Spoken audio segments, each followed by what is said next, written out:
नमस्कार दोस्तों, decode exam में आप सभी का स्वागत है। आशा करती हूँ कि आप लोग स्वस्थ होंगे, खुश होंगे, मस्त होंगे। आज की क्लास से हम लोग स्टार्ट करेंगे मॉक टेस्ट। ये जो मॉक टेस्ट है ये आपका यूपी पीसीएस प्रीलिम्स 2026 के लिए बहुत ही इंपॉर्टेंट है। क्लास एकदम अपने माइंड में ये बात मत लाइएगा कि अभी तो 2025 का प्रीलिम्स दे के आए हैं मैम, आप 2026 के प्रीलिम्स को टारगेट करने लगी। देखिए क्लास, जब तक आपको अपना गोल अचीव ना हो जाए तब तक थकिएगा नहीं, रुकिएगा नहीं, ये चीज़ याद रखिएगा। तो चलो, जिन भी स्टूडेंट्स का 2025 का एग्ज़ाम अच्छा नहीं हुआ है तो वो परेशान मत होइए, वो 2026 के एग्ज़ाम को अभी से अपना टारगेट बनाइए। अभी आपके पास समय है तो आप प्रीलिम्स और मेंस दोनों को एक साथ लेके पढ़ सकते हैं। प्लस जिनका 2025 का एग्ज़ाम बहुत अच्छा हुआ है, जिनको लगता है कि वो उनका प्रीलिम्स निकल जाएगा, वो मेंस को अपना टारगेट बनाकर तैयारी शुरू कर दीजिए। मैक्सिमम आंसर राइटिंग करिए आप क्लास।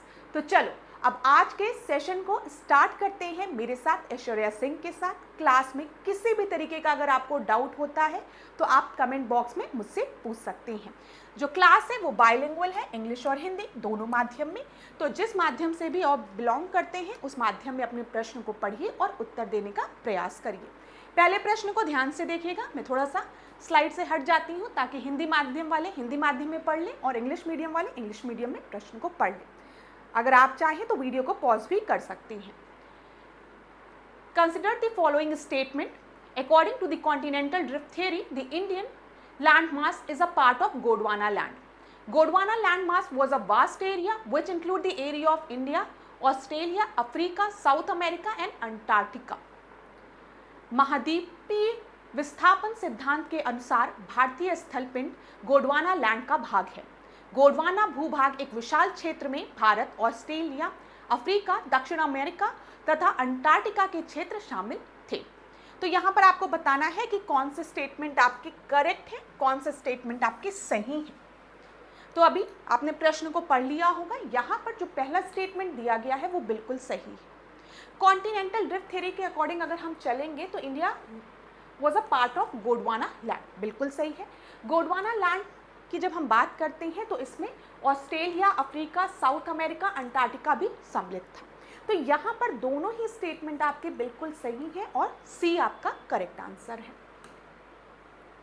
यहाँ पर देख लीजिए कॉन्टिनेंटल ड्रिफ्ट थ्योरी कि अगर हम बात करें तो कॉन्टिनेंटल ड्रिफ्ट थ्योरी के अकॉर्डिंग अगर हम देखते हैं तो पहले सारे कॉन्टिनेंट एक साथ जुड़े हुए थे। मतलब कॉन्टिनेंट अलग अलग थे ही नहीं, सारे जो कॉन्टिनेंट थे वो एक साथ जुड़े हुए थे एक बड़े से लैंड मास में, जिसको कि हम क्या कहते थे, पैंजिया। ठीक है। फिर कॉन्टिनेंटल ड्रिफ्ट थ्योरी के अकॉर्डिंग धीमे धीमे ये लैंड मास एक दूसरे से सेपरेट हुए और दूर होने लगे। फिर देखा गया जो इधर वाला लैंड मास था इसे लॉरेशिया बोला गया, कहीं कहीं अंगारा लैंड भी लिखा रहता है ये, और इधर वाला जो था वो गोंडवाना था, गोंडवाना के नाम से जाना गया। और बीच में यहाँ पर जो सी थी ना, इसे टेथिस सी, टेथिस ओशियन बोला गया। तो यहाँ पर देखिए कॉन्टिनेंटल ड्रिफ्ट थ्योरी में सबसे पहले क्या कहा जाता है, जितने भी आपके कॉन्टिनेंट थे पहले वो एक साथ जुड़े हुए थे, एक साथ जुड़े हुए थे और एक बड़ा सा लैंडमास था। लेकिन धीमे धीमे मिलियंस ऑफ ईयर्स लगे, धीमे धीमे ये लैंडमास एक दूसरे से सेपरेट हुए, अलग हुए और दो हिस्सों में डिवाइड हो गए। ऊपर वाले को लॉरेशिया कहा गया जिसका की पार्ट नॉर्थ अमेरिका और यूरेशिया था, और नीचे वाले लैंडमास को हमने क्या कहा, गोंडवाना, जिसका की हिस्सा साउथ अमेरिका, अफ्रीका, यहाँ पर इंडिया, अंटार्कटिका और ऑस्ट्रेलिया था। और बीच में जो ये पानी वाला था, सी थी, इसे टेथिस ओशियन कहा गया। और आज जब हम देखते हैं विस्थापन की हम बात करें, हम ड्रिफ्ट की बात करें कि लैंड मासेस एक दूसरे से दूर जा रहे हैं। आज के सिनेरियो में अगर हम मॉडर्न वर्ल्ड में देखें तो आपको पता है कि यहाँ पे north America, south America, Africa, India, Eurasia, Arctic, Antarctica, तो ये आज के समय की बात है। लेकिन मिलियंस ऑफ ईयर पहले सारे कॉन्टिनेंट एक साथ जुड़े हुए थे। यही कॉन्टिनेंटल ड्रिफ्ट थ्योरी में बोला गया है। ठीक है, ये सारी चीजें मैंने आपको बता दी। चलिए, अच्छा इसको दिया किसने था, एल्फ्रेड वेगनर का नाम याद रखिएगा। हो सकता है किसी परीक्षा में पूछ ले कि कॉन्टिनेंटल ड्रिफ्ट थ्योरी किसके द्वारा दी गई है, तो आप बताएंगे एल्फ्रेड वेगनर द्वारा ये थ्योरी दी गई थी। आगे बढ़ते हैं अब हम लोग। इस प्रश्न को देखिए, इंग्लिश हिंदी दोनों माध्यम में दिया गया है, तो प्रश्न को आराम से पढ़िएगा जिस भी माध्यम के आप हैं। The peninsular प्लेटू is a table shaped area in the large area of India. दूसरा है it is composed only of old crystalline igneous rock. Bharat के बृहद क्षेत्रफल में प्रायद्वीपीय पठार एक मेज की आकृति वाला स्थल है या केवल पुराने क्रिस्टलीय आग्नेय शैल से बना है। तो आपको बताना है कौन सा कथन यहाँ पर सही है। अच्छा, जब आप लोग पढ़ते हैं, पास्ट ईयर्स के क्वेश्चंस लगाते हैं, एमसीक्यूज लगाते हैं, तो बोला जाता है कि जब भी कहीं पर कुछ शब्द जैसे ओनली दिया रहे तो थोड़ा सा आप उस स्टेटमेंट को ध्यान से देखिए। तो जैसे यहाँ पर पहला जो आपका स्टेटमेंट दिया है कि जब हम पेनिनसुलर प्लेटू की बात कर रहे हैं, हम भारत के बृहद क्षेत्रफल में प्रायद्वीपीय पठार एक मेज की आकृति वाला स्थल है, ये बिल्कुल सही है, ये बिल्कुल सही है। प्लेटू किस तरीके से होता है? कुछ इस तरीके से, फ्लैट सरफेस ऊपर होता है, ठीक है। It is composed of only crystalline igneous rock. आपको लगता है जितने भी प्लेटूज हैं क्या वो खाली इग्नियस रॉक के बने होंगे? तो ये स्टेटमेंट गलत है। या केवल पुराने क्रिस्टलीय आग्नेय शैल से बना होता है, ये स्टेटमेंट गलत है। पहला स्टेटमेंट आपका बिल्कुल सही है। और इस प्रश्न में पूछा गया है कि which of the following statement are correct, तो ओनली वन इज करेक्ट। कहीं पर भी अगर आपको ऐसा लग रहा हो कि मैम आंसर बहुत जल्दी दे रही हैं, तो आप वीडियो को पॉज कर लिया करिए। इसीलिए मैं स्क्रीन से हट भी जाती हूँ कि अगर किसी को पढ़ने में समय लगे तो वो वीडियो को पॉज करके पहले प्रश्न को आराम से पढ़ ले। तो यहाँ पर ध्यान दिया करिए आप लोग। तो ए आपका सही आंसर है। देखिए, जब हम बात करते हैं प्लेट्यूज की, तो यहाँ पर भारत के कंटेक्स्ट में हम देख रहे हैं ये आपका सेंट्रल हाईलैंड कहलाता है और यहाँ पर डेक्कन प्लेट्यूज है और बीच में जो नदी फ्लो करती है ना, ये नर्मदा नदी है। तो मध्य उच्च भूमि नर्मदा नदी के उत्तर में है और दक्कन पठार जो है वो नर्मदा के दक्षिण में है। तो हो सकता है कभी आने वाली परीक्षा में प्रश्न इस तरीके से बन जाए कि नर्मदा नदी के उत्तर में डेक्कन प्लेट्यू है और दक्षिण में सेंट्रल हाईलैंड है, मतलब मध्य उच्च भूमि है। तो वो स्टेटमेंट गलत हो जाएगा ना, क्योंकि नर्मदा नदी आपको ये दिख रही है जो भ्रंश घाटी से होकर गुजरती है, इधर आपको सेंट्रल हाईलैंड दिख रहा है और इधर की तरफ आपको डेक्कन प्लेट्यू दिख रहा है। ये चीज याद रखिएगा क्लास, ठीक है। यह भारत का सबसे प्राचीन स्थलखंड है जो गोंडवाना भूमि का अवशेष है। अच्छा, ये पॉइंट आपके दिमाग में आना चाहिए था जब मैं आपको कॉन्टिनेंटल ड्रिफ्ट थ्योरी बता रही थी कि पता कैसे चला मैम कि जो लैंड मासेस थे पहले एक साथ थे, फिर दो उसमें लॉरेशिया और गोंडवाना में डिवाइड हुए। ये पता कैसे चला? तो पता इस तरीके से चला कि बहुत से ऐसे जो लैंड मासेस थे, मतलब हम कह सकते हैं जो जियोग्राफिकल फीचर्स थे, डिफरेंट कॉन्टिनेंट्स में सिमिलर पाए गए। जैसे फॉसिल्स वहां पाए गए वैसे फॉसिल्स वहां पाए गए, जैसे रॉक्स वहां पाए गए वैसे रॉक दूसरे कॉन्टिनेंट में पाए गए। तो ये एक चीज इंडिकेट कर रहा था कहीं ऐसा तो नहीं है दोनों पहले जुड़ा हुआ था वो बाद में बटा। तो यहां पर जब हम बात करते हैं प्रायद्वीपीय पठार की, तो ये सबसे प्राचीन स्थलखंड है जो गोंडवाना भूमि का ही अवशेष है, ठीक है। अभी हमने देखा India was a part of Gondwana land, याद रखिएगा। या मेज जैसी आकृति वाले स्थल होते हैं, इसीलिए हम इसे टेबल लैंड भी कहते हैं। It is regarded as a table land, plateaus को हम टेबल लैंड कहते हैं। या मुख्य रूप से पुराने क्रिस्टलीय आग्नेय रूपांतरित शैलों से बने होते हैं, ना कि अग्नेय शैलों से, रूपांतरित शैलों से बने रहते हैं, ठीक है। ये चीज क्लियर हो गई यहाँ पर। चलो अब आगे बढ़ते हैं। इस प्रश्न को देखो, यहां पर क्या दिया गया है? विच of the following is an correct example of rock formed by metamorphism of sedimentary rock, ठीक है। निम्नलिखित में से कौन सा अवसादी चट्टानों के रूपांतरण से बने शैलों के उदाहरण के अनुसार सही है? आप ऑप्शंस को पढ़ लीजिए कौन कौन से सही है। Rock, slate, limestone, marble, basalt, cyst. तो यहां पर आपका सही क्या है? अगर आपको समय लेना है आप थोड़ा समय भी ले सकते हैं क्लास। यहाँ पे जो सही ऑप्शन है वो है केवल 1। अब इसको मैं आपको एक्सप्लेन करती हूँ। यहाँ पर पहले इस फिगर को देखिएगा, रॉक साइकिल को। सबसे पहले आपको यहाँ पर सेडिमेंट्री रॉक दिख रही है, इधर इग्नियस रॉक दिख रही है, इधर मेटामॉर्फिक रॉक दिख रही है। ठीक है, इग्नियस रॉक की जब वेदरिंग होती है, मतलब इग्नियस रॉक जब टूटती है, ठीक है, वेदरिंग कंडीशंस के कारण या वेदरिंग प्रोसेस के कारण हमें कहना चाहिए। यहाँ पर वेदरिंग मतलब क्या, जैसे छोटे छोटे पार्ट्स में टूटना। क्लियर है?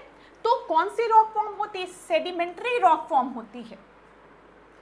काफी लंबे समय जब इग्नियस रॉक आपकी रहती है, ड्यू टू वेदरिंग प्रोसेस ये छोटे छोटे उसमें ब्रेक होती है, and that is regarded as a sedimentary rock. उसको हम सेडिमेंट्री रॉक कहते हैं। और सेडिमेंट्री रॉक की जब ये एक प्रोसेस से होकर गुजरती है, हीट के कारण, प्रेशर के कारण, तो वो मेटामॉर्फिक रॉक में कन्वर्ट हो जाती है। समझ में आ रहा है? तो यहाँ पर ऐसे देखो, बोला जाता है कि, मैं आपको ऐसे बताती हूँ, यहाँ पर ये क्या है, यहाँ से लावा निकल रहा है। ठीक है, लावा निकल रहा है। तो ये लावा जब ठंडा होता है तो इग्नियस रॉक में कन्वर्ट होता है। इग्नियस रॉक की जो वेदरिंग होती है, काफी लंबा समय होता है, तो ये सेडिमेंट्री रॉक में कन्वर्ट होता है। और सेडिमेंट्री रॉक जब हीट और प्रेशर से होकर गुजरती है, then it convert into metamorphic rock. ठीक है, तो ये साइकिल चलती रहती है, चलती रहती है, चलती रहती है। कई कंडीशन में igneous rock due to high heat and pressure directly आपका मेटामॉर्फिक रॉक में भी कन्वर्ट हो जाता है। ये चीज क्लियर है? तो इसको हम रॉक साइकिल कहते हैं। अच्छा, यहाँ पे जो कुछ पॉइंट्स है उसको हम लोग एक बार देख लेते हैं। अवसादी चट्टानों के रूपांतरण से बने शैलो के उदाहरण के अनुसार कूट 1 और 2 सही था। मैंने आपको बता दिया वो। ठीक है, जब हम रूपांतरण की बात कर रहे हैं तो शैल से हमें सिस्ट मिलता है। ठीक है, चूना पत्थर से संगमरमर, लाइमस्टोन से मार्बल फॉर्म होता है, बालू पत्थर से क्वार्ट्ज, एक क्वार्ट्जाइट फॉर्म होता है। ठीक है, जबकि जब हम बेसाल्ट की बात करते हैं तो बेसाल्ट का जो रूपांतरण है वो है सिस्ट। ये चीज क्लियर है? इसको थोड़ा सा और अगर आप समझना चाहें तो आप यहां से भी समझ सकते हैं। यहाँ पे मेटामॉर्फिक रॉक देखिए आप, स्लेट है, मार्बल है, हॉर्नफेल है, ठीक है, नीस है। सेडिमेंट्री रॉक की हम बात करेंगे तो सैंडस्टोन हो गया, लाइमस्टोन हो गया, जिप्सम हो गया। और इग्नियस रॉक की जब हम बात करेंगे तो ग्रेनाइट हो गया, आपका बेसाल्ट हो गया। तो these are different type of rock. यहाँ पे क्या दिया गया, मेटामॉर्फिक रॉक कब आपका फॉर्म होता है, जब आपके सेडिमेंट्री रॉक या इग्नियस रॉक जो है वो हीट या प्रेशर से होकर गुजरता है, तब it converts into metamorphic rock. ठीक है, और मेटामॉर्फिक रॉक के जो एग्जाम्पल है स्लेट, नीस, मार्बल, हॉर्नफेल, ये याद रखिएगा। इसी तरीके से सेडिमेंट्री रॉक की जब हम बात करते हैं, created from the accumulation and compaction of sediments over the time, made from fragments of other rock, या formed when mineral precipitate form a solution with chemical process। यहाँ पर बस आप ये याद रखिएगा कि जब इग्नियस रॉक की जब हम बात करते हैं तो सबसे पहले जब जो मैग्मा है, जो लावा है, जब वो ठंडा होता है, it converts into igneous rock. Igneous rock की जब वेदरिंग होती है तो सेडिमेंट्री रॉक का फॉर्मेशन होता है, और सेडिमेंट्री रॉक जब हीट और प्रेशर से होकर गुजरती है, then it's convert into metamorphic rock. यहाँ पर एग्जाम्पल जरूर याद रख लीजिएगा क्लास। ठीक है, पेपर में कई बार एग्जाम्पल पूछ लिया जाता है, जैसे कि granite is an example of metamorphic rock, तो आप कहेंगे नहीं, granite is a igneous rock. ठीक है, ये याद रखिएगा। चलो आगे बढ़ते हैं। अब यहां पर यही चीज दी गई है, अग्निय चट्टानों के रूपांतरण से बनी शैलों के उदाहरण है। ग्रेनाइट से नीस बनता है, बेसाल्ट से सिस्ट बनता है, बेसाल्ट से एम्फीबोलाइट बनता है। ठीक है, इसी तरीके से अवसादी चट्टानें, हम सेडिमेंट्री रॉक की बात करें। अच्छा, यहां पर मैं लिख भी देती हूं, जब इंग्लिश में बोलो तो हिंदी वालों को दिक्कत होती है, और जब हिंदी में पढ़ाओ तो इंग्लिश वालों को दिक्कत होती है, तो किसी को दिक्कत नहीं होनी चाहिए। अवसादी चट्टानें मतलब हम सेडिमेंट्री रॉक की बात कर रहे हैं। We are talking about sedimentary rock. जब हम अग्नेय चट्टानों की बात करें, we are talking about igneous rock, ठीक है। और रूपांतरित चट्टानें मतलब मेटामॉर्फिक रॉक।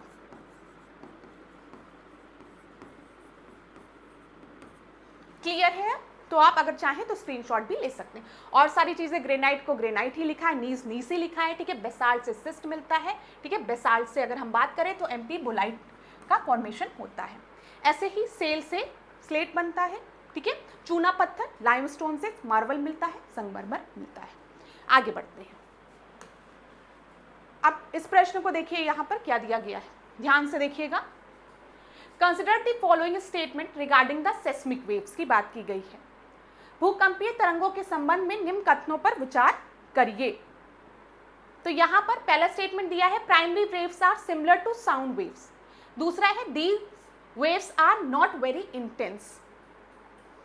तो यहां पर देखिए, जब भी अर्थक्वेक आता है तो अर्थक्वेक आता है तो दो वेव्स की बात की जाती है, पी वेव्स और एस वेव, प्राइमरी वेव्स और सेकेंडरी वेव।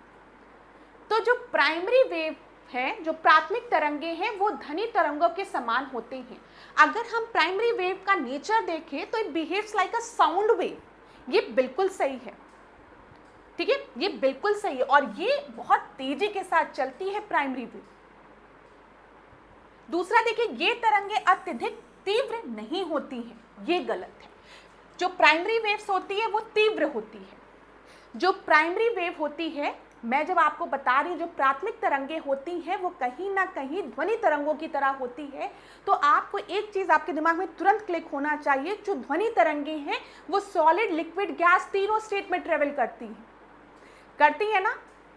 बताओ, यहां पर हम बोल रहे हैं, आपको सुनाई दे रहा है तो गैस है ना, तो ट्रेवल कर रही है ना, ठीक है। कोई सॉलिड भी रखो, यहां पे मारो तो वहां पे सुनाई देता है। तो मतलब जो साउंड वेव है वो सॉलिड के थ्रू भी होकर ट्रेवल कर रही है, लिक्विड में भी ट्रेवल कर रही है।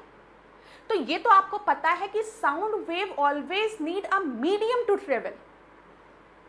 हमेशा साउंड वेव को एक जगह से दूसरी जगह पहुंचने के लिए एक कोई मीडियम की आवश्यकता है, चाहे वो सॉलिड हो, चाहे लिक्विड हो, चाहे गैस हो। जहां पर भी वैक्यूम है, कुछ नहीं है, वहां पर आपको आवाज नहीं सुनाई देगी, ठीक है। ये चीज ध्यान में रखिएगा।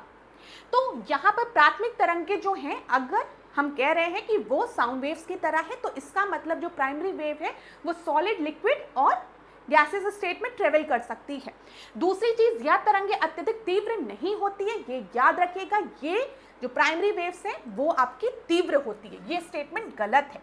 तो केवल एक स्टेटमेंट आपका सही है, ठीक है। कौन से कथन सही है, तो ए आपका सही उत्तर हो जाएगा।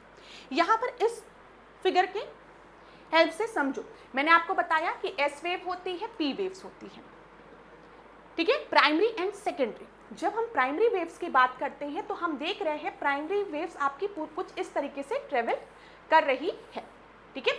और आपको पता है, जब हम अर्थ के स्ट्रक्चर की बात करते हैं तो सबसे बाहर क्या है, क्रस्ट है, ठीक है। फिर हम बात करते हैं मेंटल की, और बीच में हम कोर की बात करते हैं। जब आप पढ़ेंगे तो क्रस्ट दो पार्ट में डिवाइड है, मेंटल दो पार्ट में डिवाइड है, core, inner core, outer core. साथ ही साथ इनका स्टेट भी अलग होता है। अगर हम इनर कोर में देखेंगे इधर, तो ये लिक्विड फॉर्म में प्रेजेंट है, समझ में आ रहा है, सॉलिड फॉर्म में प्रेजेंट है। डिफरेंट जो लेयर है वो डिफरेंट फॉर्म में प्रेजेंट है हमारे पृथ्वी में। तो यहाँ पर हम क्या देख रहे हैं, जो पी वेव्स है वो पूरी तरीके से इस तरीके से ट्रेवल कर रही है। तो P wave get through the liquid outer core but bend rays path leave the gap. वो तो गैप की बात की गई, लेकिन मैं बस आपको ये बताना चाह रही हूँ, ठीक है। लेकिन जब हम एस वेव की बात करेंगे तो यहाँ पर देखिए, ये जो है ये कुछ आपका इसी तरीके से ट्रेवल कर रही है, बेंड हो जा रही है, ठीक है। लिक्विड, ये कोर जो है, यहाँ पे कोर का जो आउटर कोर होता है वो लिक्विड स्टेट में होता है, इधर आपका सॉलिड स्टेट में होता है। तो ये इन स्टेट्स में ना आपकी फ्लो करके बेंड हो जा रही है। ये चीज क्लियर है? ये क्या है, ये लिक्विड सॉलिड स्टेट, ये दिख रहा है। तो देखिए, इसको एक बार हम बता देते हैं आपको। भूकंपीय तरंगों के संबंध में दिए गए कथनों को देखिए। भूकंपीय तरंगों में प्राथमिक तरंगे पी वेव सबसे पहले उत्पन्न होती है तथा सबसे तेज गति से चलती है। सबसे तेज गति से पी वेव चलती है, इसलिए सबसे पहले पी वेव यहाँ पर देखने को मिलती है, ठीक है। ये लॉन्गिट्यूडनल वेव होती है, ध्वनि तरंगों के समान आगे पीछे संकुचन विस्तार उत्पन्न करती है। ये ठोस, तरल, गैसीय तीनों माध्यम से गुजर सकती है, जो कि मैंने आपको बता दिया। इनकी तीव्रता अत्यधिक होती है और ये पृथ्वी की सतह पर सबसे पहले पहुंचती है। तो सबसे पहले जो वेव हिट होती है ना, सेस्मिक वेव, वो प्राइमरी वेव होती है, क्योंकि इनकी स्पीड बहुत तेज होती है, ये समझिएगा। द्वितीय तरंगों की बात करेंगे, एस वेव्स की बात करेंगे, तो ये आपके ट्रांसवर्स वेव की तरह होती हैं, जिनकी गति कम होती है और वे तरल माध्यम से नहीं गुजर पाती हैं। ठीक है, ये तरल माध्यम से नहीं गुजरती है, तो ये भी याद रखिएगा। चलो आगे बढ़ते हैं, अगले प्रश्न को देखिए। अगला प्रश्न देखिए, वीडियो को पॉज करना है तो आप लोग पॉज भी कर सकते हैं। Consider the following statement. In India, 9 states and 4 union territories have coastline. The coastline of West Bengal is the longest. Goa is the state with the shortest coastline. तो बताइए, भारत में 9 राज्यों तथा 4 केंद्र शासित प्रदेशों की सीमाएं समुद्री तट रेखा से लगी हुई है। पहला स्टेटमेंट है। पश्चिम बंगाल की तट रेखा सबसे लंबी है, और अगर हम बात करें गोवा, तो सबसे छोटी तट रेखा वाला जो राज्य है वो है गोवा। आपको बताना है इनमें से कौन सा उत्तर आपका सही है। तो सही का चयन करना है, तो ध्यान दीजिएगा। भारत में 9 राज्यों तथा 4 केंद्र शासित प्रदेशों की सीमाएं समुद्री तट रेखा से लगी हुई हैं, बिल्कुल सही है। पश्चिम बंगाल की तट रेखा सबसे लंबी है, ये गलत है। कई बार ये प्रश्न पूछा गया और आपको पता होना चाहिए कि गुजरात की कोस्टलाइन सबसे लंबी है। ठीक है, गुजरात की। सबसे छोटी तट रेखा वाला राज्य कौन सा है? गोवा, ये बिल्कुल सही है। तो यहां पर आपका सही स्टेटमेंट क्या हो जाएगा? 1 और 3। ए इज द राइट आंसर। ठीक है, आगे बढ़े। अब क्लास यहां पर आप एक बार देख लीजिए, अगर आपको स्टार्ट का स्क्रीनशॉट लेना है तो आप ले भी सकते हैं। यहां पर 2025 सर्वे ऑफ इंडिया ने रिवाइज किया है कुछ डेटा को, उसको हम लोग एक बार देख लेते हैं। इस डेटा में अगर हम देखें, हम पहले वेस्ट कोस्ट ऑफ इंडिया की बात करते हैं, अरब सागर से लगे तटों की बात करते हैं। तो यहाँ पर गुजरात, महाराष्ट्र, गोवा, कर्नाटक, केरल, दमन दीव की हम बात करेंगे। और आपको पता है कि भारत की सबसे लंबी तटरेखा किसकी है? तो गुजरात की है। ठीक है, कोंकण तटीय क्षेत्र में आपका महाराष्ट्र आता है। ठीक है, फिर उसके बाद सबसे छोटी तटरेखा वाला राज्य कौन सा है? अभी मैंने आपको बताया गोवा। ठीक है, पश्चिम घाट से लगा क्षेत्र है कर्नाटक का। मालाबार तट क्षेत्र में आपका केरल आता है, और पश्चिमी तट यूनियन टेरिटरी में आपका केंद्र शासित प्रदेश में दादर और दमन दीव आता है। ठीक है, दादर नगर हवेली सहित। ठीक है, दोनों एक साथ। ये चीज क्लियर है? तो चलो यहाँ पर अगर आपको स्क्रीनशॉट लेना है तो आप स्क्रीनशॉट भी ले सकते हैं। कुछ और चीजें देख लीजिए। जब हम बात करते हैं भारत में, तो 13 तटीय राज्य एवं केंद्र शासित प्रदेश हैं, जिसमें 9 राज्य हैं और 4 यूनियन टेरिटरीज हैं। भारत की सबसे लंबी तटीय रेखा किसकी है? गुजरात की है। सबसे छोटी राज्यों की बात कर रहे हैं तो गोवा हो जाएगा। सबसे लंबी तटीय केंद्र शासित प्रदेश यूनियन टेरिटरी की बात करें, यूटी की बात करें, तब आंसर अंडमान निकोबार हो जाएगा। सबसे छोटा तटीय केंद्र शासित प्रदेश यूनियन टेरिटरी, सबसे छोटा तटीय, तो पुडुचेरी हो जाएगा। और नई माप पद्धति की अगर हम बात करेंगे तो हाई वाटर लेवल लाइन आधारित है ये। ठीक है, और इलेक्ट्रॉनिक नेविगेशन चार्ट से इसे तैयार किया गया है। वही जो मैंने आपको बताया, जो डेटा है उसको रिवाइज्ड किया गया है, उसके बारे में लिखा हुआ है लास्ट में। अब ईस्ट कोस्ट की अगर हम बात कर ले तो यहाँ पर ये भी देख लीजिए। ईस्ट कोस्ट में आपके कौन कौन से आ जाते हैं? तमिलनाडु, आंध्र प्रदेश, उड़ीसा, पश्चिम बंगाल, पुडुचेरी। ठीक है, टोटल लेंथ अगर हम देखेंगे ईस्ट कोस्ट की तो वो अप्रॉक्सीमेटली 3460 है। ठीक है, ये याद रखिएगा, अप्रॉक्सीमेटली आप याद रख सकते हैं। अच्छा, यहाँ पर ध्यान दीजिएगा, तमिलनाडु दूसरा सबसे लंबा राज्य है जिसकी तटीय रेखा है। ठीक है, सबसे लंबी तटीय रेखा दूसरे नंबर पे तमिलनाडु की है। उसके बाद तीसरा सबसे लंबा तट किसका है? आंध्र प्रदेश का है। ठीक है, जब उड़ीसा की बात करते हैं तो आपको पता है उड़ीसा के तट पे हमको चिल्का झील देखने को मिलती है। फिर पश्चिम बंगाल की बात करेंगे तो सुंदरबन डेल्टा, जहां पर मैंग्रोव्स पाए जाते हैं। क्लियर है ना? फिर उसके बाद पुडुचेरी बंगाल की खाड़ी पर। ठीक है, तो यहाँ पर हमने ईस्ट कोस्ट की बात की है, बंगाल की खाड़ी से लगे हुए तट की कोस्ट की बात की है। द्वीप समूह में अगर हम बात करेंगे तो अंडमान एवं निकोबार द्वीप समूह और लक्षद्वीप द्वीप समूह। ठीक है, सबसे लंबी द्वीपीय तटरेखा किसकी है? तो अंडमान निकोबार की, ये भी आपको पता होगा। अरब सागर में द्वीप समूह कौन सा है? लक्षद्वीप द्वीप समूह।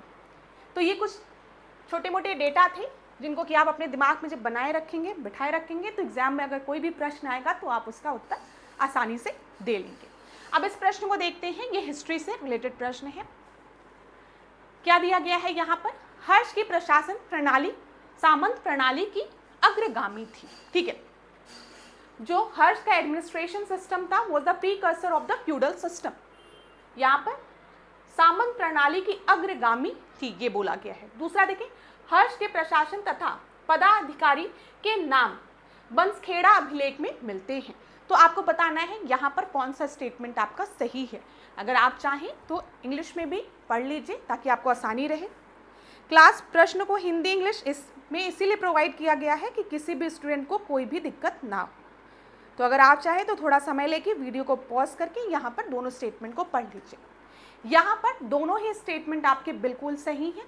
हर्ष administration system was the precursor of the feudal system, सही है।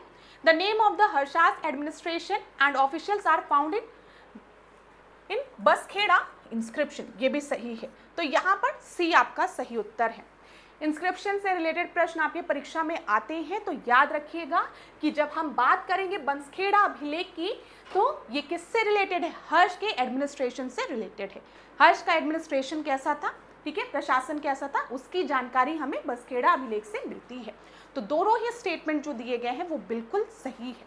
आगे बढ़ते हैं, इस प्रश्न को देखिए, ये भी हिस्ट्री का प्रश्न है। Dharmapala of Pala dynasty has established Vikramshila university.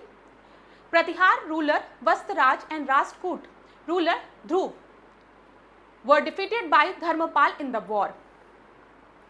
तो पाल वंश के धर्मपाल ने विक्रमशिला विश्वविद्यालय की स्थापना की है। यहाँ पर ये जो स्टेटमेंट दिया गया है परीक्षा में कई बार पूछा गया है कि विक्रमशिला यूनिवर्सिटी को किसने एस्टैब्लिश किया है? तो धर्मपाल ने एस्टैब्लिश किया है, बिल्कुल सही है, ठीक है, जो कि पाल वंश से बिलोंग करते थे। दूसरा स्टेटमेंट देखिए, प्रतिहार शासक वत्सराज तथा राष्ट्रकूट शासक ध्रुव प्रथम को धर्मपाल ने युद्ध में हराया था। ये स्टेटमेंट सही है कि गलत? तो ये स्टेटमेंट आपका गलत है, ठीक है, क्योंकि यहाँ पर उल्टा कर दिया गया है। धर्मपाल ने इन्हें युद्ध में नहीं हराया था, धर्मपाल को प्रतिहार शासक वत्सराज और राष्ट्रकूट शासक ध्रुव ने हराया था। तो रिवर्स कर दिया गया है, तो ये स्टेटमेंट गलत है। तो इनमें से कौन से कथन सही है पूछा गया है, तो only one is the right answer, A आपका सही है, ठीक है। दूसरा स्टेटमेंट आपका गलत है, मैंने बता दिया क्यों गलत है। तो यहाँ पर देखिए, अगर हम पाल वंश की बात करें तो पाल वंश के दूसरे शासक जो थे वो धर्मपाल थे, ठीक है। उसने विक्रमशिला विश्वविद्यालय की स्थापना की थी जो बौद्ध अध्ययन के लिए प्रसिद्ध था। सोमपुर महाविहार के भी निर्माता इनको कहा जाता है। याद रखिएगा, जब भी धर्मपाल की बात आएगी तो विक्रमशिला यूनिवर्सिटी के साथ साथ आपको सोमपुर महाविहार का भी नाम याद रखना है, इसकी भी स्थापना इन्हीं के द्वारा की गई थी। साथ ही साथ इन्हें उत्तरापद स्वामी कहा गया है, ठीक है, ये भी याद रखिएगा, उत्तर भारत का स्वामी। किंतु सैन्य मोर्चे पर प्रतिहार वत्सराज और राष्ट्रकूट ध्रुव प्रथम ने उसे पराजित कर दिया था, जो कि मैंने अभी आपको बताया कि स्टेटमेंट को रिवर्स कर दिया गया था प्रश्न में। उसके दरबार में बौद्ध पंडित हरिभद्र और वज्रबोधि जैसे विद्वान रहते थे। तो कई बार परीक्षा में पूछा जाता है कि ये जो पोएट थे, ये जो थिंकर थे या ये जो राइटर थे वो किसके कंटेम्प्रेरी थे, किसके दरबार में थे, इस तरीके के प्रश्न। तो याद रखिएगा, जब हम धर्मपाल की बात करेंगे तो धर्मपाल से जो सबसे पहला पॉइंट आपको याद रखना है वो है विक्रमशिला विश्वविद्यालय की स्थापना इनके द्वारा की गई थी। दूसरा जो चीज़ आपको याद रखना है, सोमपुर महाविहार की भी स्थापना इन्होंने ही की थी, ठीक है। इन्हें उत्तरापद स्वामी कहा जाता है। और लेकिन ये याद रखना है कि इन्हें किसने डिफीट किया था, इन्हें किसने हराया था, तो प्रतिहार वत्सराज और राष्ट्रकूट के ध्रुव प्रथम ने, ठीक है। और इनके दरबार में हरिभद्र और वज्रबोधि थे। चलो आगे बढ़ते हैं। कुछ और स्टेटमेंट है यहाँ पर, एक बार देख लेते हैं, रिवीजन हो जाएगा आप लोगों की। जो भी इंपॉर्टेंट पॉइंट्स हैं वो मैं आपको रिवाइज करवाते हुए चल रही हूँ क्लास, ठीक है। तो ये मत सोचिएगा अगर कोई स्लाइड स्किप कर दी गई है तो इसका मतलब मैम ने उसको पहले ही आपको बता दिया है, तो परेशान होने की आवश्यकता नहीं है। यहाँ पर देखिए पाल वंश के गोपाल के पुत्र धर्मपाल ने पाल वंश को सफलता के नए आयाम दिए। ठीक है, गुजराती कवि शोंडल ने उदय सुंदरी कथा में धर्मपाल को उत्तरापद स्वामी कहा है। तो ये भी पूछा जा सकता है कि धर्मपाल को उत्तरापद स्वामी किस इस इंस्क्रिप्शन में कहा गया है, तो उदय सुंदरी कथा में। ये याद रखिएगा, ये इंपॉर्टेंट पॉइंट है, इसको भी नोट कर लीजिए, प्रश्न से रिलेटेड ये एक इंपॉर्टेंट पॉइंट है। धर्मपाल को प्रतिहार शासक वत्सराज तथा राजकोट शासक ध्रुव प्रथम ने हराया था, ये मैंने आपको बता दिया है। धर्मपाल ने विक्रमशिला विश्वविद्यालय की स्थापना की थी, सोमपुरी की स्थापना की थी, इनके सभा में हरिभद्र थे, ये सारी चीजें मैंने आपको बता दी है। ठीक है, धर्मपाल ने कन्नौज पर अधिकार कर एक दरबार का आयोजन किया था, इसमें प्रतिहार नरेश वत्सराज ने भी भाग लिया था। धर्मपाल ने विक्रमशिला तथा परमेश्वर की उपाधि भी विक्रमशील तथा परमेश्वर की भी उपाधि धारण की थी। ये सारे पॉइंट्स डिस्कस कर लिए मैंने आपसे। चलिए अगले प्रश्न को अब हम देखते हैं। अगला प्रश्न क्या दिया गया है, वीडियो को पॉज करना है तो आप पॉज कर सकते हैं। चोल प्रशासन में एक भोग्य भूमि ब्राह्मण को निजी उपयोग हेतु दी गई भूमि थी। इस प्रशासन में सभा कोटि के गांव में ब्रह्मदेव तथा अग्रहार गांव नहीं आते थे। यहां पर आपको बताना है कि कौन सा स्टेटमेंट सही है। ठीक है, कौन सा कथन आपका सही है। तो इन द चोला एडमिनिस्ट्रेशन एक bhogya land was land given to the Brahmin for the personal use. In this administration brahmadeya and agrahara villages were not included in sabha category villages. तो बताइए यहाँ पर आपका कौन सा स्टेटमेंट सही नहीं है बोला गया है। ठीक है, ध्यान दीजिएगा, कौन सा स्टेटमेंट आपका सही नहीं है। तो पहला स्टेटमेंट बिल्कुल सही है, चोल प्रशासन में एक भोग्य भूमि ब्राह्मण को निजी उपयोग हेतु दी गई भूमि हुआ करती थी, बिल्कुल सही है। दूसरा स्टेटमेंट, इस प्रशासन में सभा कोटि के गांव में ब्रह्मदेव तथा अग्रहार गांव नहीं आते थे, ये आपका गलत है। अभी मैं आपको बताऊंगी भी। यहाँ पर ध्यान दीजिएगा, इस प्रश्न में पूछा गया है कि कौन सा सही नहीं है, नॉट करेक्ट। तो इस वजह से आपका उत्तर क्या हो जाएगा, खाली स्टेटमेंट 2 जो है वो आपका करेक्ट नहीं है। पहला स्टेटमेंट बिल्कुल सही है। यहाँ पर ध्यान से देखिएगा क्लास, भूमि दान की प्रमुख श्रेणियों की अगर हम बात करें चोल एडमिनिस्ट्रेशन में, ठीक है, तो यहाँ पर प्रभु मान्यम जो थे वो राजा की भूमि हुआ करती थी। प्रभु मान्यम मतलब राजा का अधिकार उसमें था। मठों को दी जाने वाली भूमि को मंडपपुर बोला जाता था। फिर ब्राह्मणों को दी जाने वाली भूमि को ब्रह्मदेव कहा जाता था, ये याद रखिएगा प्रश्न में जो पूछा गया है। और एक ब्राह्मण को निजी उपयोग हेतु दी गई जो भूमि होती थी उसे एक भोग्य कहते थे। ठीक है, अगर एक ब्राह्मण को निजी उपयोग के लिए कोई भूमि दी जाती थी तो उसे एक भोग कहते थे, और ब्राह्मणों को दी गई भूमि को ब्रह्मदेव कहा जाता था। ठीक है, शैक्षणिक उद्देश्य हेतु जो भूमि दी जाती थी उसे शाला भोग कहा जाता था, और मंदिरों को दी गई भूमि को देवदान या देव भोग कहा जाता था। अगर आप चाहें तो आप इसका स्क्रीनशॉट ले सकते हैं क्योंकि इंपॉर्टेंट है। ठीक है, अच्छा मेंस में भी जब आप आंसर लिखते हो ना एडमिनिस्ट्रेशन से रिलेटेड, तो वहां पर हम चोल प्रशासन पर फोकस करते हैं। ठीक है, चोल प्रशासन से रिलेटेड चीजें आपको पता होना चाहिए। तो ये जो चीजें हैं वो थोड़ा मेंस में भी कभी आप अपने आंसर्स में लिख सकते हो, जब प्रशासन से एडमिनिस्ट्रेशन से रिलेटेड कोई प्रश्न पूछे और पूछा जाए कि एंशिएंट एडमिनिस्ट्रेशन के बारे में कुछ आप बताइए, तो चोल एडमिनिस्ट्रेशन के बारे में आप लिख सकते हो। ये आप मेंस के लिए भी तैयार रखना, और प्रीलिम्स में भी यहाँ से प्रश्न बन सकता है। चलो आगे बढ़े। अच्छा, ब्राह्मण ग्राम ब्रह्मदेव अग्रहार सभा कोटि के अंतर्गत आते थे, जहां शिक्षित ब्राह्मण पंचायती शासन का कार्य करती थी। समान ग्रामों का प्रशासन उर तथा समूह ग्रामों का नाड़ू द्वारा किया जाता था। यह भी पूछा गया, उर का मतलब क्या है। ठीक है, ये प्रश्न परीक्षा में आपका पूछा गया है। तो सामान्य ग्रामों का प्रशासन उर कहा जाता था। ठीक है, और समूह ग्रामों का जो प्रशासन था उसे नाड़ू कहते थे। ये याद रखिएगा, ये याद रखिएगा। चोल वंश के शासक अपने शासनकाल में ही उत्तराधिकारी घोषित कर देते थे, ये अपने आने वाले उत्तराधिकारी को घोषित कर देते थे। चोल प्रशासन का स्वरूप राजतंत्रात्मक था, और इस प्रशासन में राजा के मौखिक आदेश तिरुवाल किल्लिफ कहलाते थे, और सभी चोल शासक प्रायः शैव धर्मा विलंबी थी, ठीक है, ये भी पता होगा। तो चल यहाँ पर जो मेन इंपॉर्टेंट चीज है उर और नाड़ू के बारे में याद रखिएगा, यहाँ से प्रश्न आपके परीक्षा में पूछा गया है। अब यहाँ पर देखते हैं, इस प्रश्न को देखिए क्या दिया गया है। Consider the following statement regarding the Dravidian style. द्रविड़ शैली के संबंध में निम्न कथनों पर आपको विचार करना है। This style was spread from Krishna River to Kanyakumari. In this style, the shikhar was usually quadrangular. Krishna नदी से कन्याकुमारी तक इस शैली का प्रसार था और बोला गया इस शैली में शिखर आमतौर पर चतुष्कोटीय होता था। तो यहाँ पर आपका सही उत्तर क्या है? द्राविडियन स्टाइल की बात की गई है, ध्यान दीजिएगा। तो यहाँ पर जो पहला आपका है वो बिल्कुल सही है, ठीक है। जब हम साउथ के टेम्पल्स को देखते हैं तो वहाँ पे हमें द्राविडियन स्टाइल देखने को मिलती है। यहाँ पर आप देख लीजिए, ये देखिए द्रविड़ शैली के मंदिरों को अगर हम देखेंगे तो आपको पता है इनका जो गेट होता है, जो गोपुरम होता है, वो बहुत ही भव्य होता है। जब साउथ के टेम्पल में आप जाएंगे तो आप देखेंगे जो गोपुरम है, जो गेट है, वो इतना अच्छा बना रहता है कि लगता ही नहीं कि गेट है वो, तो गोपुरम, ठीक है। इधर मंडप होता है, इधर गर्भगृह होता है और शिखर कुछ इस तरीके से होता है, ठीक है। ये चीज क्लियर है। यहाँ पर हम देख लेते हैं क्या क्या पॉइंट्स आपके स्लाइड में मेंशन है, एक बार इसको देखिए। जब हम द्रविड़ शैली की बात करते हैं तो इसका विकास कृष्णा नदी से कन्याकुमारी तक है। तो मेनली साउथ के टेम्पल्स में ये स्टाइल, ये फॉर्म देखा जा सकता है। इसमें आपके पल्लव, चोल, पांड्य और विजयनगर शासकों का योगदान था।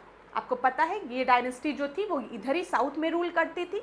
तो यहाँ पे जो टेम्पल बने हैं वो इसी स्टाइल में देखेंगे, मतलब देखने को मिलेंगे आपको, ठीक है। मंदिर विशाल प्रांगण होता है यहाँ पर।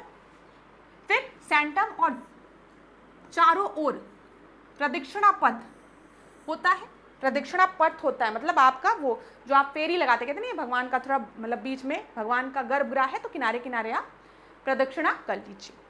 मंदिर का शिखर जो है वो पिरामिडिकल होता है, ठीक है। और शिखर के शीर्ष पर अष्टकोटीय या गोलाधार संरचना होती है, ये याद रखिएगा। और सबसे इंपॉर्टेंट चीज जो है, जो इनका जो एंट्रेंस होता है वो गोपुरम कहलाता है, जो कि बहुत ही भव्य और सुंदर बना होता है। चलो, ये सारी चीजें मैंने आपको बताई, वही सेम चीज दोबारा लिखी है तो फिर उसको रिपीट करने से कोई मतलब नहीं है, ठीक है। यहां देखो, धमेक स्तूप के संबंध में निम्नलिखित कथनों पर आपको विचार करना है। तो बताइए क्या दिया गया है यहाँ पर कि धमेक स्तूप इज ऑल्सो कॉल्ड सारनाथ स्तूप, ठीक है। धमेक स्तूप को सारनाथ स्तूप भी कहा जाता है।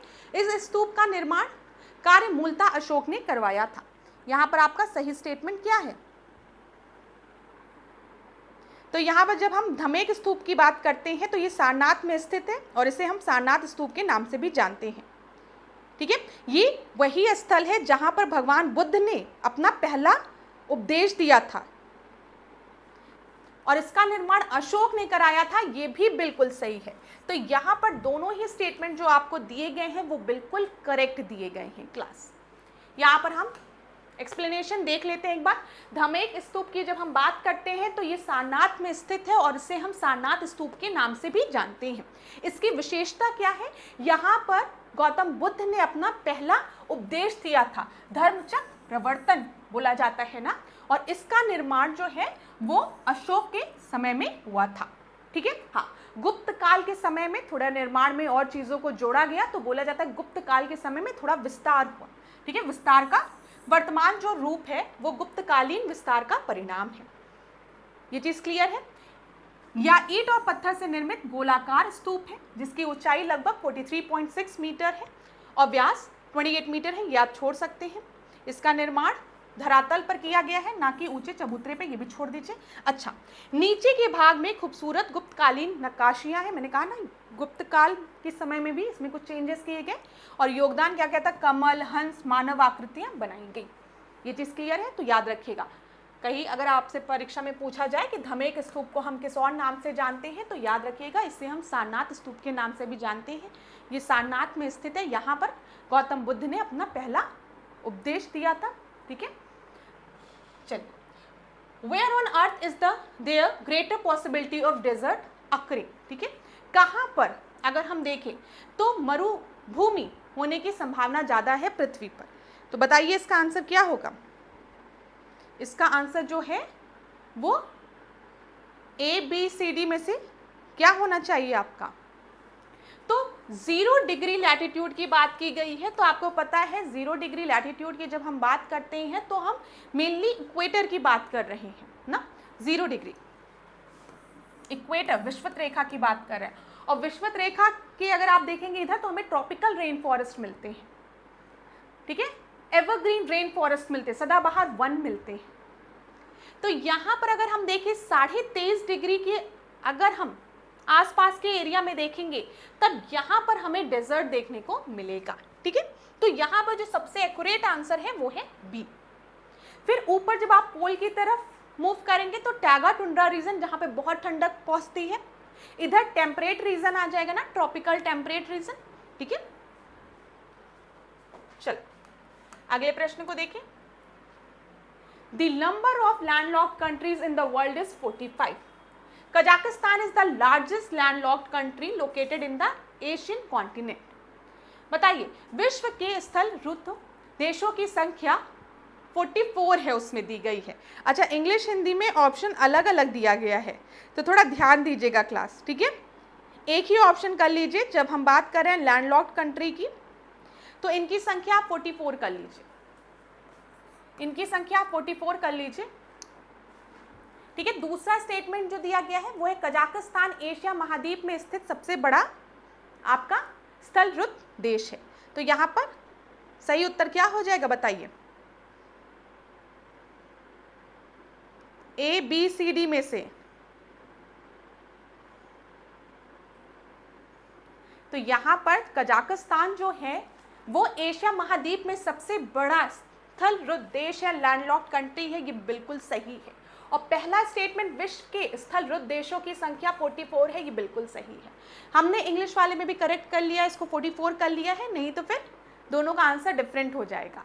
तो यहाँ पर जो आपका सही उत्तर हो जाएगा वो क्या हो जाएगा? सी हो जाएगा। ठीक है, दोनों ही स्टेटमेंट बिल्कुल सही है क्लास। यहाँ पर देखिए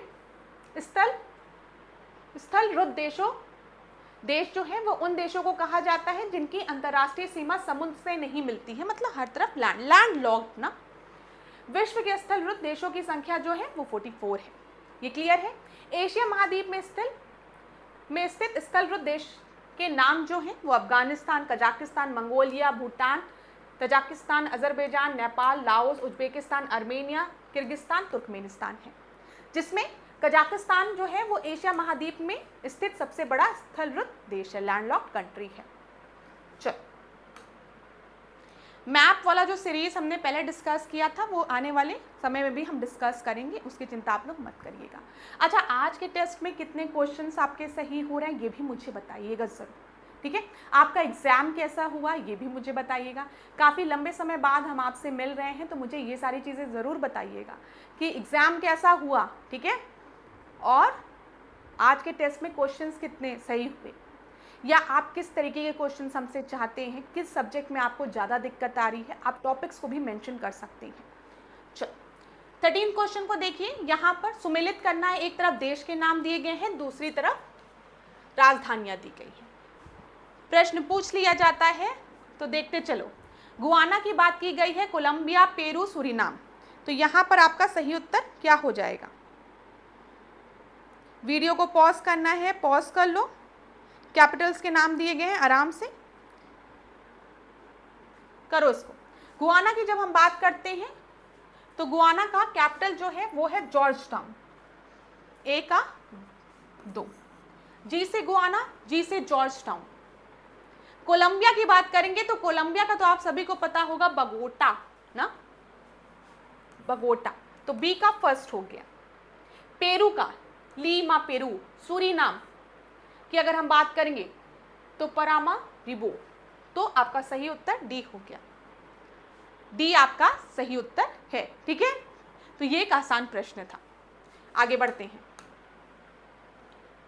इस प्रश्न को देखिए, 14 प्रश्न को। Tribes constitute 8.6% of the total population in India. According to the census 2011, the tribal communities are not found in Punjab, Haryana, Chandigarh, Delhi and Madhya Pradesh. तो भारत में कुल जनसंख्या की 8.6% जनजातीय पाई जाती हैं। और दूसरा स्टेटमेंट दिया गया, वर्ष 2011 की जनगणना के अनुसार पंजाब, हरियाणा, चंडीगढ़, दिल्ली तथा मध्य प्रदेश में जनजातीय समुदाय नहीं पाए जाते हैं। कौन सा कथन आपका सही है, ये आपको बताना है। तो बताइए कौन सा क्वेश्चन, मतलब कौन सा स्टेटमेंट आपका सही है। तो पंजाब में अगर हम देखें तो जनजातियां पाई जाती हैं, बताइए, नहीं पाई जाती हैं। हरियाणा में नहीं पाई जाती हैं, चंडीगढ़ में नहीं पाई जाती है, दिल्ली में नहीं पाई जाती है, लेकिन मध्य प्रदेश में जो दिया गया वो तो पूरी तरीके से आपका गलत है।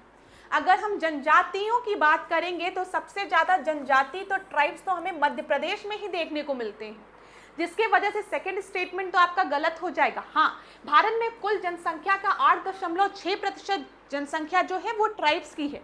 ठीक है, ये बिल्कुल सही है, जनजाति ही पाई जाती है। ठीक है, और सबसे ज्यादा जनजाति जो है वो मध्य प्रदेश में पाई जाती है। दूसरे स्टेटमेंट में जो दिया गया है 2011 के सेंसस के अकॉर्डिंग पंजाब, हरियाणा, दिल्ली, चंडीगढ़ में कोई भी जनजाति नहीं पाई जाती है, इतना सही है, लेकिन जब मध्य प्रदेश लिख दिया है तो गलत हो जाएगा। ठीक है, तो यहाँ पर कौन सा कथन सही है, केवल एक जो है वो आपका सही है, दूसरा सही नहीं है। आगे देखते हैं 15 प्रश्न को देखिए क्लास। आज की क्लास में एकदम नए नए प्रश्न हैं, पास्ट ईयर्स के क्वेश्चंस को नहीं इंक्लूड किया गया अभी यहाँ पर। तो बताइएगा जरूर क्लास कैसी लगी आप लोगों को। चलो 15 क्वेश्चन को देखो। 15 क्वेश्चन को ध्यान से देखो, क्या दिया गया है यहाँ पर। देखिए क्लास में स्लाइड से इसीलिए हट जाती हूँ ताकि आप लोग आराम से प्रश्न पढ़ लीजिए, किसी को कोई शिकायत ना हो। The weight of a dissolved substance per unit weight or a volume of a sea water is called the ocean salinity. The main source of ocean salinity is land, while the river are the main factors that transport the salinity to the ocean. तो यहाँ पर बोला गया है प्रति इकाई सागरीय जल के भार या आयतन में घुले हुए पदार्थों के भार को सागरीय लवणता कहते हैं। ठीक है, that is regarded as a ocean salinity. दूसरा स्टेटमेंट दिया गया है सागरीय लवणता का मुख्य स्रोत भूमि है, जबकि नदी लवणता को सागर तक पहुंचाने वाले कारकों में प्रमुख है। नदियां जो है वो प्रमुख हैं। The rivers are the main factors that transport the salinity to the ocean. तो यहाँ पर अगर आप देखेंगे तो बिल्कुल दोनों ही स्टेटमेंट बिल्कुल सही है। ठीक है, बिल्कुल सही है, बिल्कुल। The weight of dissolved substance per unit weight और a volume of a sea water is called ocean salinity. और मेन सोर्स अगर हम बात करें ओशन सैलिनिटी का तो वो क्या है, वो रिवर ही है। ठीक है, जो रिवर जाके मिलती है ना ओशियन में, तो ये बिल्कुल सही, दोनों स्टेटमेंट बिल्कुल सही है। तो सी आपका सही उत्तर हो गया। सागरीय लवणता का अर्थ है प्रति इकाई समुद्री जल के भार या आयतन में घुले पदार्थों का भार। ठीक है, इसे सामान्यतः प्रति 1000% में मापा जाता है। महासागर की औसत लवणता जो है वो 35% होती है। और इसमें प्रमुख जो लवण पाए जाते हैं सोडियम क्लोराइड, मैग्नीशियम, सल्फेट और कैल्शियम आदि। प्रमुख स्रोत जो है वो भूमि है और प्रमुख वाहक जो है वो नदियां हैं। ठीक है, ये चीज क्लियर है ना। प्रमुख स्रोत की अगर हम बात करेंगे तो भूमि है, जो चट्टानों का अपक्षय और क्षरण के कारण होता है। ठीक है, सैलिनिटी की हम बात करें, और कौन मतलब जमीन से पानी में जाकर और ओशंस में मिलता है तो नदियां हैं। ये चीज क्लियर हो गई होगी।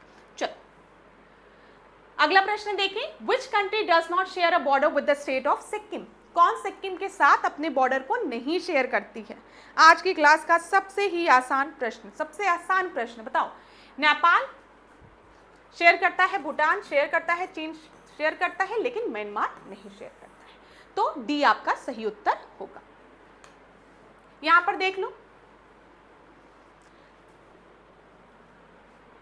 सिक्किम के दक्षिण में भारत का पश्चिम बंगाल राज्य स्थित है। म्यांमार से सिक्किम की कोई सीमा नहीं लगती है। प्रश्न में क्या पूछा गया था कि सिक्किम किन किन देशों के साथ अपने बॉर्डर को शेयर करता है? तो नेपाल के साथ शेयर करता है, भूटान भी शेयर करता है, चीन भी शेयर करता है, तो अलग अलग देशों के साथ, इन देशों के साथ, लेकिन म्यांमार के साथ सिक्किम अपने बॉर्डर को नहीं शेयर करता है। ठीक है, यही प्रश्न था। सिक्किम के दक्षिण में भारत का पश्चिम बंगाल राज्य स्थित है। म्यांमार से सिक्किम की कोई सीमा नहीं लगती। नेपाल, भूटान और चीन से अपनी अंतर्राष्ट्रीय सीमा साझा करता है सिक्किम। सिक्किम राज्य भारत के उत्तर पूर्वी भाग में स्थित है। अच्छा, म्यांमार के साथ भारत के कौन कौन से राज्य अपनी सीमा को शेयर करते हैं? तो अरुणाचल प्रदेश, नागालैंड, मणिपुर और मिजोरम। ठीक है, ध्यान दीजिएगा। चलो, इस प्रश्न को देखिए, विजयनगर प्रशासन से रिलेटेड प्रश्न है। ये बड़ा प्रश्न है, तो समय लेना है तो आप ले सकते हैं। प्रारंभ में विजयनगर एक सहकारी शासन था। इनिशियली तो Vijayanagar was a cooperative government. ठीक है, विजयनगर एडमिनिस्ट्रेशन से रिलेटेड स्टेटमेंट दिए गए हैं। The royal council has no control over the power of the king. राजा की शक्ति पर राज परिषद का नियंत्रण नहीं होता था। तो यहां पर आपका कौन सा स्टेटमेंट सही है बताइए? यहां पर ध्यान दीजिएगा, पहला स्टेटमेंट बिल्कुल सही है कि प्रारंभ में विजयनगर एक सहकारी शासन देखने को मिलता था, कोऑपरेटिव गवर्नमेंट देखने को मिलती थी, लेकिन राजा की शक्ति पर राज परिषद का नियंत्रण नहीं होता था। ये बिल्कुल गलत स्टेटमेंट है। यहाँ पर कौन सा स्टेटमेंट सही है? तो केवल एक सही है, ध्यान दीजिएगा। Only one is the right answer. ठीक है, ए इज द राइट आंसर। ध्यान दीजिए, यहाँ पर अगर हम देखें तो विजयनगर प्रशासन को अगर हम समझें तो यहाँ पर शासन का स्वरूप राजतंत्रात्मक था, परंतु प्रारंभ में यह सहकारी या वैध शासन देखने को यहाँ मिलता था। जैसे हम हरिहर और बुक्का की बात करते हैं, दोनों भाइयों की, तो इन दोनों भाइयों ने संयुक्त रूप से शासन किया था। ये आपको पता है विजयनगर साम्राज्य के बारे में। ठीक है, राजा को राय कहा जाता था और बोला जाता था कि जो राजा है, जो राय है, वो ईश्वर का प्रतिनिधित्व करता है, मतलब रिप्रेजेंटेटिव है गॉड का। राजा की सहायता के लिए राज परिषद हुआ करते थे, रॉयल काउंसिल्स हुआ करते थे, मंत्री परिषद हुआ करता था, काउंसिल ऑफ मिनिस्टर, जो राजा को राय देते थे। राज परिषद में वरिष्ठ दरबारी हुआ करते थे, अधिकारी हुआ करते थे, सेना नायक भी सम्मिलित थे, जो शासन निर्णयों में एक महत्वपूर्ण भूमिका निभाते थे। इसी वजह से जो सेकंड स्टेटमेंट दिया गया है यहाँ पर कि राजा की शक्ति पर राज परिषद का नियंत्रण नहीं होता था, ये गलत है। रॉयल काउंसिल और जो काउंसिल ऑफ मिनिस्टर्स होते थे वो राजा को हमेशा एडवाइस देते थे। ठीक है, और मेन डिसीजंस में इनका योगदान होता था। अच्छा, चोल एडमिनिस्ट्रेशन के बारे में अभी हमने डिस्कस किया है। तो जैसे चोल प्रशासन की जब हम बात करते हैं, उसमें भी वो अपने समय में ही अपने उत्तराधिकारी को घोषित कर देते थे। उसी तरीके से विजयनगर साम्राज्य में भी उत्तराधिकारी को नियुक्त कर दिया जाता था। ठीक है, अपने ही जीवन काल में। और सारी चीजें मैंने आपको बताई है। अच्छा, युवराज के राज्याभिषेक को युवराज पट्टाभिषेक कहा जाता था। चलो, और सारे पॉइंट्स मैंने आपको बताए हैं, तो ये मत सोचिएगा मैम ने स्किप कर दिया। जो भी चीज मैं आपको बताती चल रही हूँ उसको पुनः मैं रीड नहीं कर रही हूँ। कई बार आप लोग मैसेज करते हैं मैं पूरा बता दी होती, नहीं, जो भी इंपॉर्टेंट चीजें हैं जो आपको जिसकी जानकारी होनी चाहिए वो मैं आपको बताते हुए चल रही हूँ। चलो, अब यहाँ पर देखो, consider the following statement regarding the Sher Shah Suri. ठीक है, शेर शाह ने पुराने मिश्रित धातु के सिक्के के स्थान पर केवल सोने के मानक सिक्के चलाए थे। रुपया नाम का सिक्का सर्वप्रथम शेर शाह सूरी ने चलाया था। यहाँ पर आपका कौन सा सही स्टेटमेंट है बताइए, बताइए कौन सा सही स्टेटमेंट है आपका? तो दूसरा स्टेटमेंट तो आपका बिल्कुल सही है। जब हम रुपया की बात करते हैं तो रुपया नाम का सिक्का सर्वप्रथम किसके द्वारा चलाया गया था? शेर शाह सूरी द्वारा चलाया गया था। लेकिन शेर शाह ने पुराने मिश्रित धातु के सिक्के के स्थान पर केवल सोने के मानक सिक्के चलाए, ये आपका गलत है। और इसमें क्या पूछा गया, उपयुक्त में से कौन सा कथन सही है? तो केवल जो दो है वो सही है। ठीक है, तो बी आपका सही उत्तर है। कुछ जानकारी हम लोग देख लेते हैं। शेर शाह सूरी ने मुद्रा प्रणाली, राजस्व और प्रशासन में मौलिक सुधार किए थे। उसने मिश्रित धातु के सिक्के के स्थान पर मानक धातु जैसे सोना, चांदी, तांबे के प्रचलित सिक्के चलाए थे। प्रश्न में आपको दिया था कि मिश्रित धातु के स्थान पर केवल सोने के सिक्के चलाए थे, ओनली। तो यहाँ पर ओनली सोने के सिक्के नहीं चलाए थे, सिल्वर कॉइन्स भी चलाए थे, तांबे के सिक्के भी चलाए थे। सोने का सिक्का अशरफी, चांदी का रुपया, ठीक है, और तांबे का दाम कहा जाता था। क्लास प्लीज इसको नोट डाउन कर लीजिए, परीक्षा में यहाँ से भी प्रश्न बना है कि सोने के सिक्कों को क्या कहा जाता था? अशरफी कहा जाता था। चांदी का सिक्का रुपया कहलाता था और तांबे का सिक्का दाम कहलाता था। ठीक है, 1 रुपया जो था वो 40 दाम के बराबर था। ये चीज मैंने आपको बता दी। रुपया सिक्का सर्वप्रथम शेरशाह सूरी ने प्रचलित किया था, जो मुगल और ब्रिटिश काल तक भारत की मानक मुद्रा बना रहा। अगर हम देखें, विंसेंट ए स्मिथ ने लिखा है, शेरशाह रुपया was the basis of the modern Indian currency system. Clear है? चल आगे बढ़ते हैं। 19 प्रश्न को अब हम देखते हैं।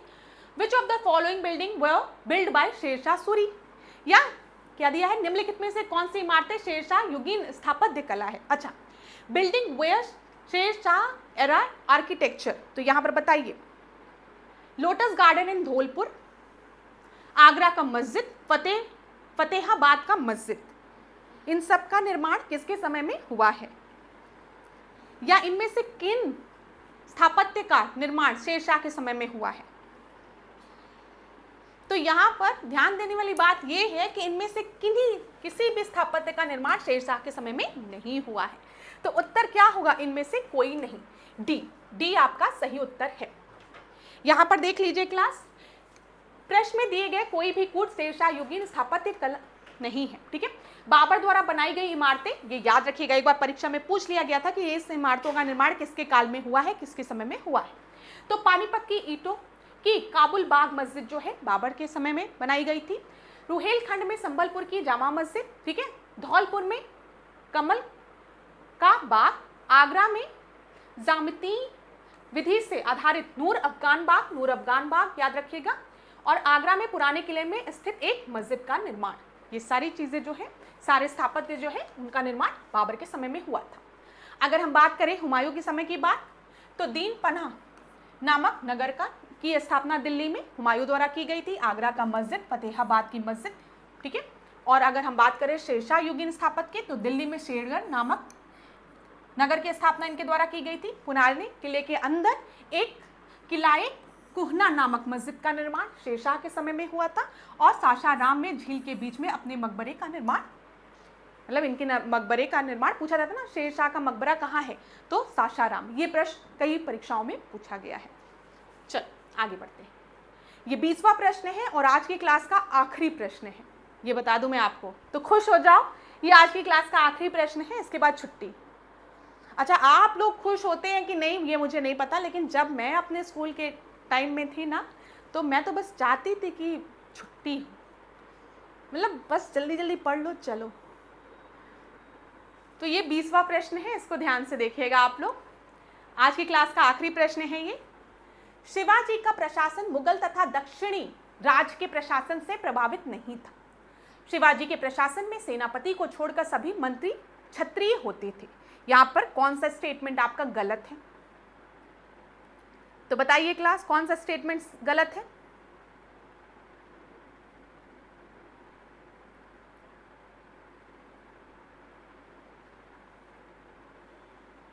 तो यहाँ पर ध्यान दीजिएगा, शिवाजी के प्रशासन की अगर हम बात करें तो मुगल तथा दक्षिणी राज्यों के प्रशासन से प्रभावित नहीं था, नहीं, ऐसा नहीं, ठीक है।